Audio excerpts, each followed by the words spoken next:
This week on the Digital Coffee, Meta ads get more bots. What content gets seen the most on Facebook and on Instagram? Had you noticed? You can now comment with a GIF. All that and more after this. Good morning, and welcome to the Digital Coffee. This is your weekly dose of digital marketing and social media news for small business. My name is Amanda Webb, and if we haven't met before, I am a digital marketing ROI consultant, trainer, mentor. What does that mean? That means that I help businesses just like yours to get more ROI, more return on investment, more money for the time, the energy, and the cash that you spend on your digital marketing. Right now, we're going to see a big change in Google Analytics soon. So I am offering some Google Analytics 4 training, and also for free. If you don't know what Google Analytics 4 is, or if you're just trying to avoid the whole thing, I have created a phrase book that you can download, and it will help you understand some of the terminology you are going to see in the brand new Google Analytics, because it's quite different to anything else. But enough about me. You're very welcome to the show. And I've got this mug in my hand, which, yes, I didn't give in and have coffee this week. Those of you who regularly watch will know that I don't drink coffee before the show because I talk too fast. So the mug is sadly empty, but I would love to know what is in your mug. I'd also love to know, because I can see we've got people watching, where you're watching. Are you watching on Facebook? Are you watching on YouTube? Are you my favourite people on LinkedIn? If you're watching on Twitter, I'll catch you later because I can't see the comments on Twitter. But I'd love to know what's in your mug and where you're watching from. We got lots of very exciting news today. Yes, it's very exciting. I'm very excited about the news. I should probably move on. One thing I also would mention is that if a certain person, Mr. Musk, is mentioned in the show, we have the Elon Musk bell. We have the Elon Musk bell, and the Elon Musk bell, whether he gets mentioned or not in the show, will move over to the extra shot, which is I am going to talk to you about my opinions on this news. But if you disagree, or if you want to know more, if you'd like your input, or if you just want to hear the banter between myself and May King Sang, you can join us over on LinkedIn at 10:30 a.m. where we have what's called a LinkedIn audio. So that's when you can actually join in like an audio conversation. If you've used Twitter Spaces or Clubhouse, it's just like that. So I'll put that up again. We would love to see you there. We have some good conversations there. So that's at 10:30. I can see as well we've got Emoke here. Hello. Liz. Sorry, I'm reading the name of your business, I'm guessing. Liz on LinkedIn. Great to see you, Liz. Thank you for joining us. Let me know what's in your mug if you've had a chance to have a cup of tea or coffee today. I would love to know. Hello, this is Simon Hodgkins, and you're watching The Digital Coffee with Amanda Webb. One of the most difficult parts of setting up Meta ads is the creative elements. It's the writing the text, it's coming up with the images, it's coming up with the videos. You know, once you've got your head around all the technical stuff, then you have to go and do that, and it can take a long time. But Meta is actually here to help, because this week it has started testing some new AI features which will help. If I can find the right slide, it's going to help enhance your creative elements on Facebook. So you're going to you'll be able to type in, maybe you've come up with one version of your ad copy, the text that you want to go along with your copy. And what it will do is it will take the key elements from that, the key selling points, and it'll create 3 or 4 different versions. And this means that you have lots of different versions of your ad going out with these different versions of text, and they will be able to assess which one's working best with certain audiences and populate it more, which will optimize your ads, and you will get better results. Yes. The second one there, you can see in the second square there, this is if you upload an image. You'll be able, this one is a cutout image or an image with a white background.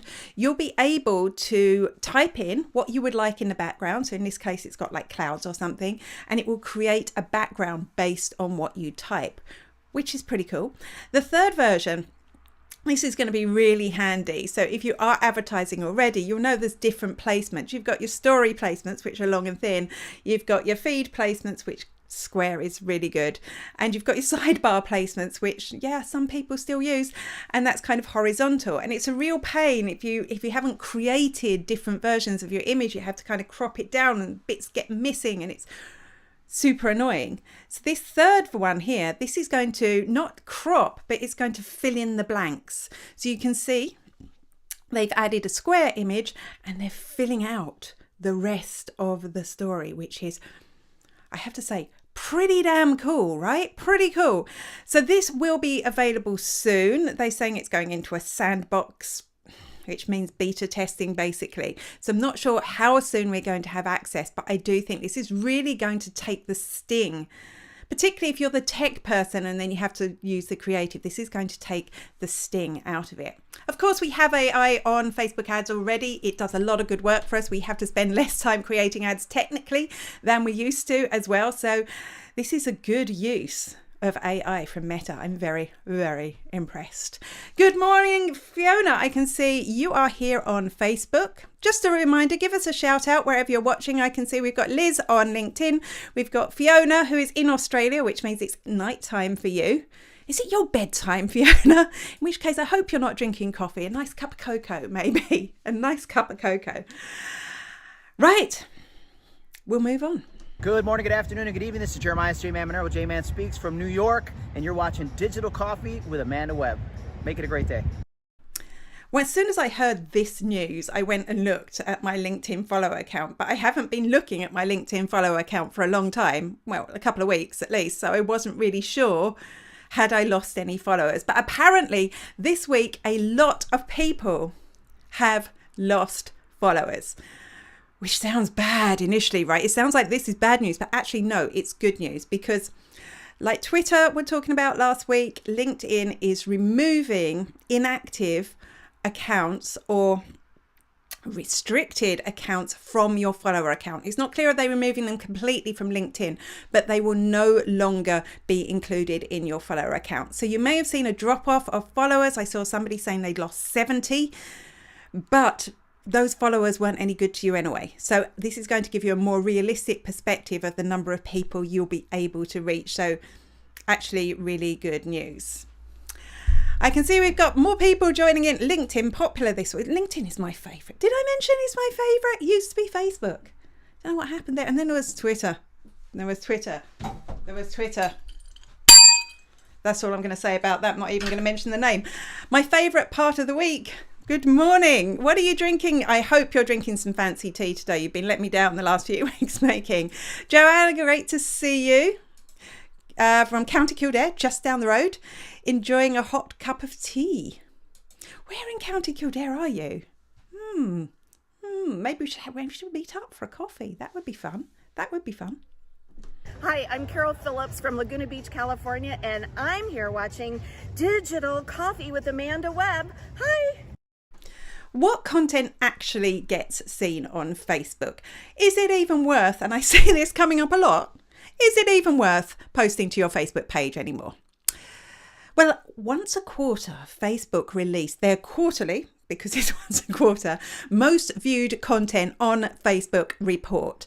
And this basically tells you about what sort of content and exactly which content is most popular with users in the United States. Unfortunately, it is just the United States, but that is going to change. Hopefully, I'm going to say I got distracted because I saw the word thigh pop up, which I'll tell you about in a moment. So it is only the United States. We can only hope that extrapolates across all areas, but it is interesting, and it is bad news for business. Bad news for business because, well, bad news for business pages, because more than ever before, page content is not getting seen by the people that follow them. I mean, like, we all know that it doesn't get seen by many people, but it's even less people now. It tells us that, Well, that's just disastrous. I have to fix my microphone. It tells us that only 6.8% of posts that get seen on Facebook are from pages that you follow. 6.8%. If you compare that to the amount of posts that you see from things that you are unconnected to on Facebook, that is 18.8%. That's more than double the amount of people that are actually, amount of posts that you're seeing are from unconnected. Some of those will be from people who've commented, your friends have commented on those pages, so they popped up or they've engaged with those pages. But you know what? I am seeing a lot of content now, kind of fun content popping into my feed that I don't want to see from completely unconnected accounts that I would never engage with in a million years. So that's really interesting. It's really bad news for business.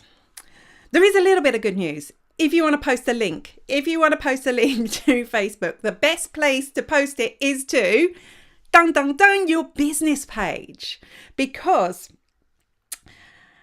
2.5% of posts, I'm going to mess that up. 2.5% of posts from pages that you do see will conclude a link. Now that seems tiny, but that is your best shot, apart from if people are unconnected to you. 0.4% of posts from groups will contain a link. So there's a massive change there. Again, things that you aren't connected to are most likely to have links in. So I suppose what's good for business pages here is you will be able to reach a lot of people that don't follow you, that haven't said they want to hear from you, which is a little bit odd, but there you go. Out of the top 20 posts then, the top 20 most viewed posts on Facebook, 3 of them were these memes that, and really distinctly just like this. They had multiple images, and I remember multiple images in a kind of collage rather than individually uploaded came up before, and a question. So in this case, if you could get rid of one of these, actually 2 of the top 20 were, if you could get rid of one of these, which would you get? That's going to inspire a lot of commenting and engagement. So I can see why maybe that's getting a lot more in the feed. It's kind of ugly. I bet you could make a prettier one, and one that's totally on brand that could work exceptionally well for your business. But also, interestingly, I think anyway, 6 out of the 20 posts were videos, fun videos or emotionally engaging videos. And this is way down on the previous time. Like, video used to be a lot more prominent on the feed. So no matter what everyone is saying about using videos and reels, other content seems to be getting in there as well. So really interesting report, definitely worth checking out. So I got distracted there because out of the corner of my eye, I saw that Joanne is in a thigh. I'm in a thigh right now. This is where I am in my office in a thigh. We definitely need to meet for coffee. You have to send me a direct message. That's it. Right. Okay. Yeah, always USA stats. You know, I often think about this. The United States has a massive population, but not as big as Europe. Just saying. Okay, so we always tend to see, I guess it's the biggest English speaking population, but somebody may correct me on that. It's, Making says it's, I need to, Chinese. Oh, it's the fancy, you're drinking proper, and good to see you drinking proper Chinese tea today, Making. I think you had water last week and I was devastated. Chinese oolong, lovely. I need to expand my tea. Is it Friday already? Katie says. I know, this week's flown, right? I'm over having an ad every other post in my Instagram feed and random videos on Facebook. Twitter thread ads give me, yeah, Twitter, I have to get my bell now, Fiona. I have to lean over here and get my bell. The ads in Twitter. I didn't mention his name, but it deserves the bell. It's all down to that. Katie loves my reel. Thank you very much. I put that everywhere. I'm glad you enjoyed it. There's more to come that way. And Fiona and Making can have a conversation about oolong tea across channels. Great stuff. Good morning, Emo. Great to see you. You're not drinking anything? Well, hopefully you'll get a chance to have a cup of tea once the show finishes, but please don't leave me just yet. I'm Esther And I'm Melanie, from the Monday Morning Marketing Podcast and you're watching the Digital Coffee. with Amanda Webb.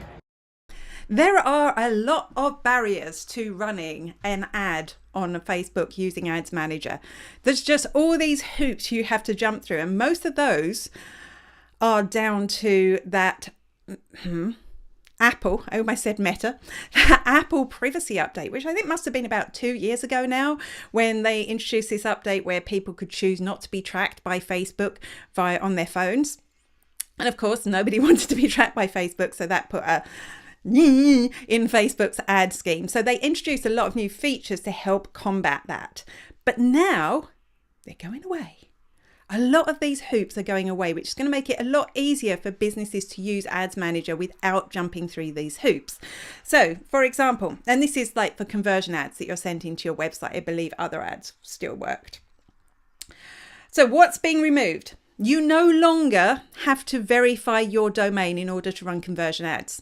And that's huge because it was really tricky sometimes to get the right access to be able to verify your domain. It's still something you should do, but it's not something you have to do. So, next one is even better news. One thing they introduced with that iOS update was that you could only optimize your ads, which means, you could tell Meta that you wanted this result for 8 specific things on your website. So, which works fine for somebody like me who has maybe a lead magnet and has a couple of products to sell. I could easily find the top 8 that I wanted, and you could prioritize them as well.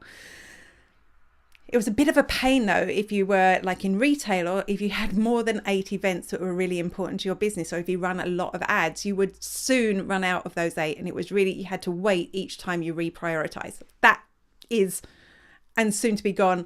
I think we can all have a big hurrah about that. The third thing is, and I don't think most people don't even know what it means, is aggregated event measurement, which is a little tab in your business, your Ads Manager, in your events, in your pixel thingy bit, technical term thingy bit, where you could go in and it was supposed to tell you results on your aggregated events. I don't know what it means. Nobody knew what it means. It's going away, thankfully, which is really good news.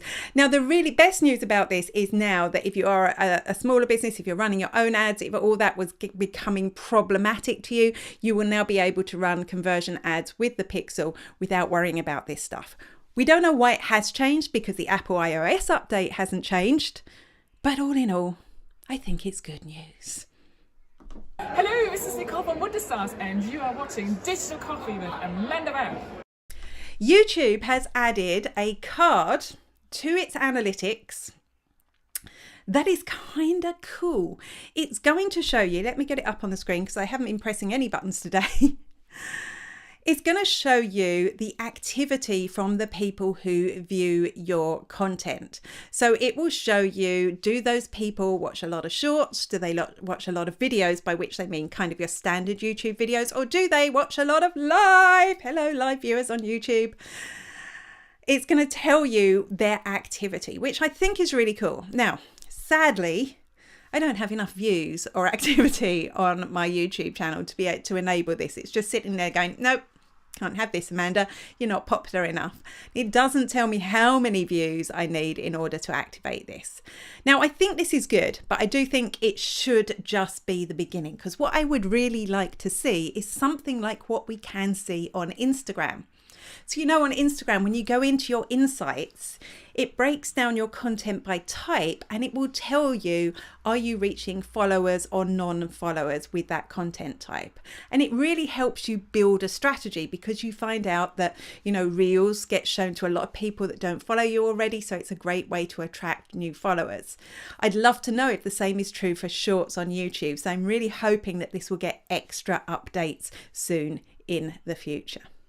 Hi, Sasha Lydia from Think Outside the Bot, and you're watching the Digital Coffee with Amanda Webb. We all know that those young people, excuse me if you're young and watching this, but young people apparently use TikTok and Instagram to search, just like us old people use Google. Apparently it's a thing. In fact, I know some of us old people also use TikTok to search. So it's not exclusively young people, but it is becoming, TikTok and Instagram are both becoming search engines. So I'm kind of excited that this week there is a new widget for iOS devices. So if you have an iPhone or if you have an iPad, you will be able to add this widget that will bring you directly into TikTok search. So instead of going into TikTok, you'll be able to type, just like you can, there's a Google widget that is similar. You can type in what you're searching for and it will open the search results in TikTok. This could encourage more oldies and more people in general to use TikTok search. And it's just another reminder to me that you really need to think about optimizing your content on TikTok and on Instagram for SEO. It's not something that's exclusive for search engines like Google and even YouTube anymore. So it's an interesting one. I can see we've got a comment from Katie there. You're getting miles more views on my shorts on YouTube. Well, interestingly, I don't know if this is like typical. This is the one that they shared, but we can see that standard videos get the most views in this case. Shorts get the second amount of views and lives get the least amount of views. And that does make sense. I mean, we kind of knew already that people don't tune into live unless they know you already. So that does make sense, but it is interesting. My shorts are, yeah, they're probably getting more views. I put up a standard video this week and I put up a short this week, neither of which I optimized for anything, and the short did better. So it is interesting to see how that evolves. Oh, there's another button to press. Who is it this time? It's May King. You're going to see her soon. Don't forget to join us at 10:30. You're going to see actual real actual real May King in person shortly. But here she is for now. This is May King Sang, first name May King from the FOMO Creator, and you have been watching the Digital Coffee Show with Amanda Webb. Have you noticed this? Gifs in Instagram comments are here. I mean, nothing says that you like something more than a picture of a smiling, animated cat. Does it? I love GIFs. GIFs are shorthand. They mean you don't have to type so much, and I'm bad at typing on my phone, so a GIF is a better solution.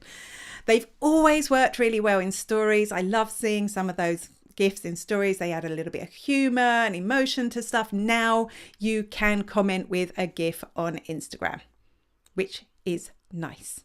I can see we've got a comment from a Fiona there.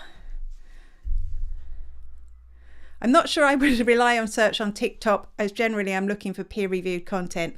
Yeah, you know, Google is obviously doing a different job to TikTok search. I believe, because I am not young, turns out I'm not young.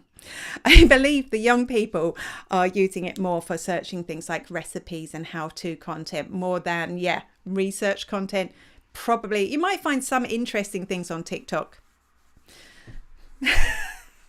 You might, but I think it's more looking for specific things rather than what we might use Google for. And I do think there's going to be a real split. And also with, they're all adding their AI tools, we're going to see this multiple split. I think there's going to be a massive revolution in the way that search works in the future.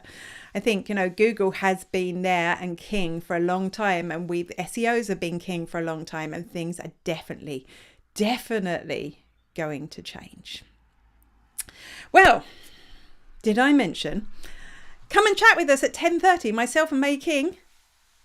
We are doing this audio on LinkedIn. We'd love to see you at 10:30 a.m. That is, if you are watching in Australia, that is half an hour from now. We would love to see you come and have your say. And this is something we are attempting to turn into a podcast as well. So if all goes well today, we may well manage to record the session properly. We have failed so many times at this, but both of us are trying it this week. So wish us good luck. Hopefully I'll see you at 10:30. If I don't see you at 10:30, I will be back here, same bat time, same bat place next week. Until then, bye-bye.